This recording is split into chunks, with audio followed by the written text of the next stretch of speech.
fait donc l'interview, on la fera pas ici? Non, pas du tout. Non, on va la faire dehors. Là, on va faire le premier exercice face caméra. Tu te présentes, tu racontes tes expériences et ce qui te motive dans l'animation d'une émission de télévision. D'accord.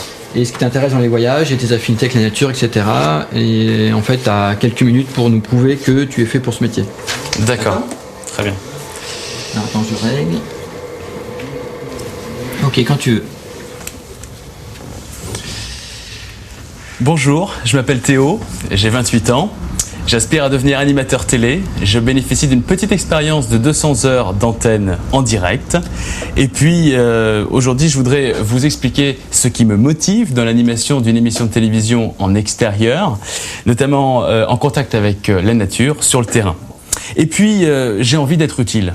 J'ai envie de servir, à rapporter une information, à rendre compte à des gens qui regardent la télévision et qui ne peuvent pas voyager. Eh bien, j'ai envie de leur faire partager tous ces moments d'échange et de rencontre. Donc, on va aller sur les bords de marge.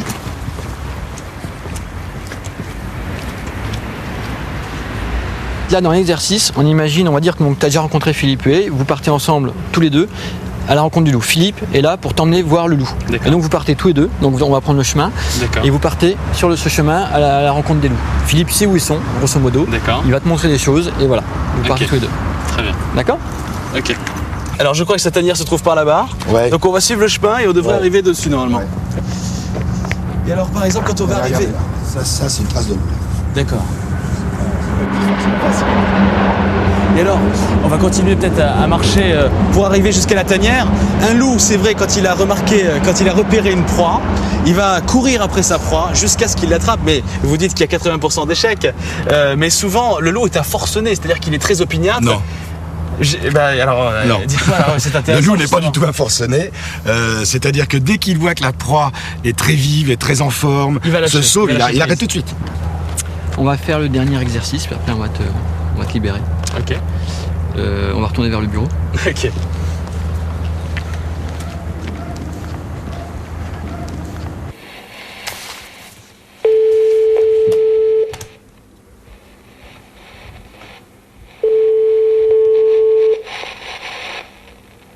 Allô ?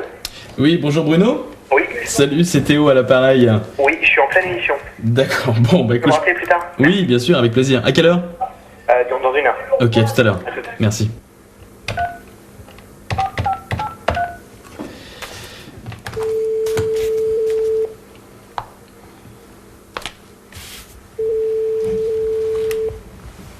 Allô ? Oui, bonjour Stéphanie. Oui. C'est Théo à l'appareil.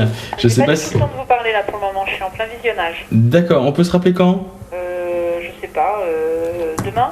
À quelle heure ? J'ai pas d'heure, je sais pas, parce que j'ai plusieurs rendez-vous, donc je peux pas vous dire quand est-ce que... Sinon, je peux vous rappeler tout à l'heure après votre visionnage ? Essayez, je sais pas si je serai disponible. Mais de toute façon, Théo, pour le moment, j'ai absolument rien à vous proposer. Hein, Ouais. on n'est pas du tout en train de rechercher des animateurs pour le moment. D'accord.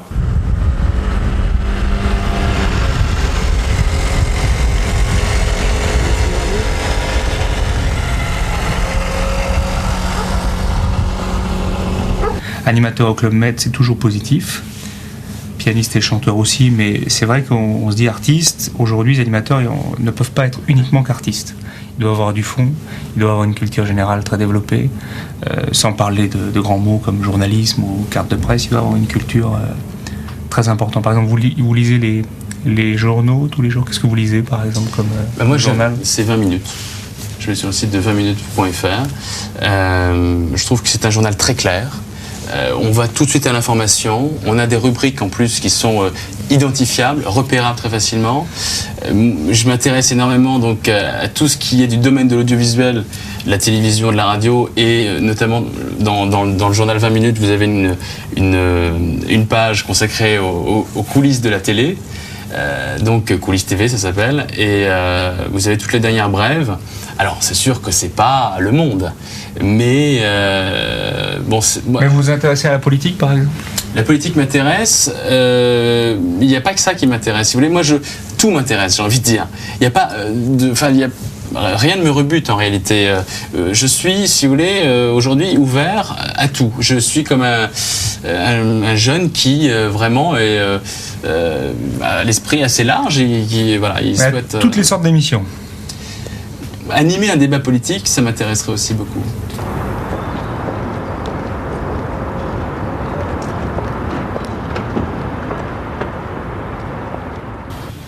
J'ai une petite expérience de 200 heures d'antenne, c'était du direct, et j'animais des émissions de téléachat sur une chaîne de CanalSat.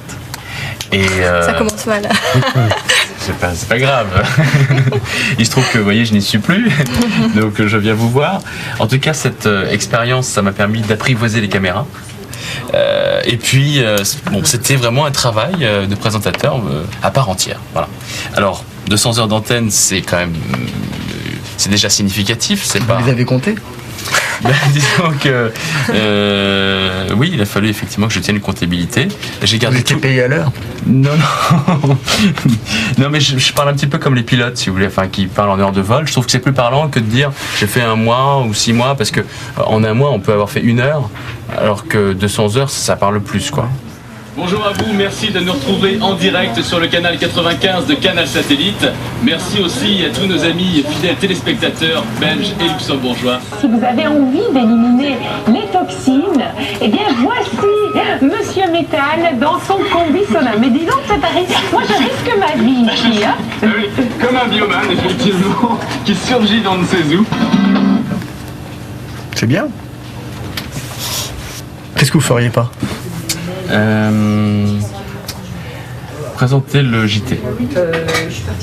Parce que lire un prompteur, si vous voulez, pour moi, c'est pas assez créatif. En téléachat, vous n'aviez pas de prompteur ? Non. Mais présenter un journal, c'est pas lire un prompteur. Présenter un journal, c'est pas lire un prompteur. Présenter un journal, c'est arriver à 8h30 dans le cadre d'une conférence de rédaction avec 7 rédacteurs en chef qui sont chefs de service et passer en revue tous les thèmes forts de l'actualité. Non, c'est pas ça que je voulais dire exactement. Je vais me reprendre. Je vous ai dit que présenter un JT ne m'intéresse pas forcément. J'ai conscience, bien sûr, que pour présenter un journal télévisé, il y a des conférences de rédaction. On commence tôt le matin et que le journal télévisé du 20h commence effectivement à 8h le matin et qu'on est sans cesse sur la brèche. Ça, j'ai conscience de ça. Je sais que PPDA, il n'est pas les doigts de pied en éventail toute la journée. PPDA comme tous les présentateurs de LCI ou de e-télévision. D'accord, vous dites. Et donc, par contre, l'exercice en lui-même de la présentation du JT ne m'intéresse pas. Pourquoi ? Parce que on passe du coq à l'âne et qu'on n'approfondit pas les sujets. Et par rapport à mon caractère aussi, avec mes origines asiatiques, ce qui m'intéresse, c'est d'aller vraiment en profondeur dans le détail. Je suis de nature assez exigeante avec moi-même et j'ai le souci de l'excellence. Voilà. Juste un tout petit conseil, soyez incontournable. Et pour être incontournable, il faut être encyclopédique. D'accord. Alors, revenir à vous, si vous attendez qu'on vienne vous voir en j'ai un domaine de prédilection. Ah voilà, on y arrive. J'essaye en tout cas dès que je glane une information sur le monde de la télévision, de la noter et de la mémoriser. Alors effectivement, on est vraiment très spécialisé dans un domaine de people, mais people télé. Voilà. Vous seriez en mesure de proposer une chronique sur la télévision. Je donne des exemples parce que je vais illustrer mes propos. Je tiens des petites fiches à jour. Alors j'ai des petits cahiers comme un bon petit écolier. Hein, et donc, par exemple, j'ai noté que je vais prendre au hasard. Voilà, par exemple, Marc-Olivier Fogiel. Il a un bac D comme moi, donc ça m'avait marqué. Il a été délégué de classe durant sa scolarité. Il a une petite sœur qui est cardiologue. Sa sœur s'appelle Marianne. Il était au lycée Janson de Sailly.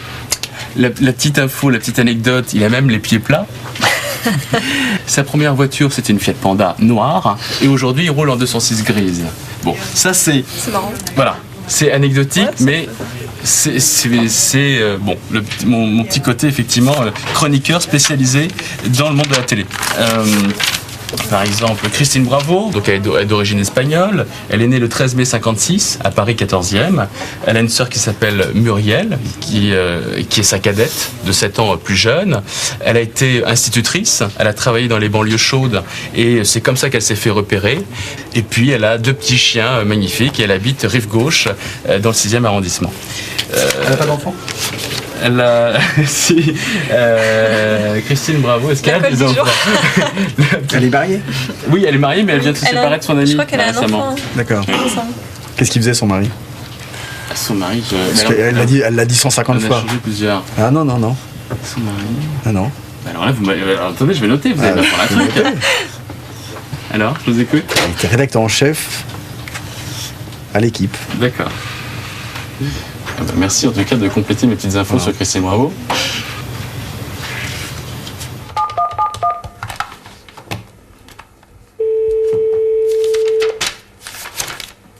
Bonjour. Oui, Sarah? Oui. Salut, c'est Théo à l'appareil. Je te dérange pas? Non, pas du tout. Bon, c'est génial parce que toi, t'as toujours un super accueil, donc c'est super. Je te remercie en tout cas pour ton sourire.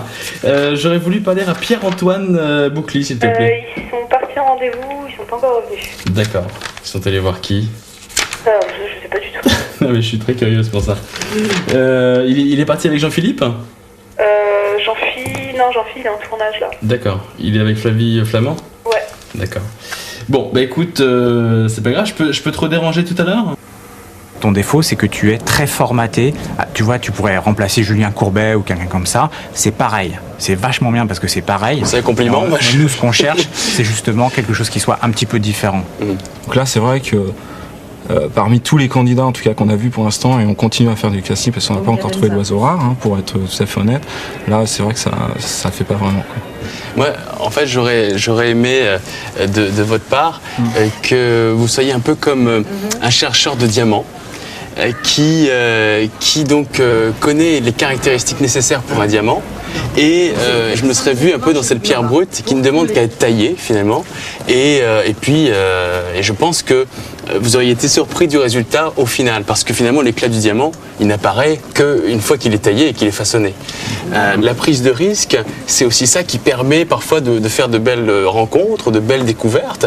Et c'est vrai que bon, non mais c'est pour ça qu'on fait du casting. Ça aurait été l'occasion effectivement, en quelque sorte de miser sur moi. De toute manière, on va miser sur quelqu'un, quoi qu'il arrive. Ah oui, mais en l'occurrence, c'est pas moi. Mais ce sera quelqu'un d'autre. Voilà. Merci. Donc je retenterai ma chance. Hein.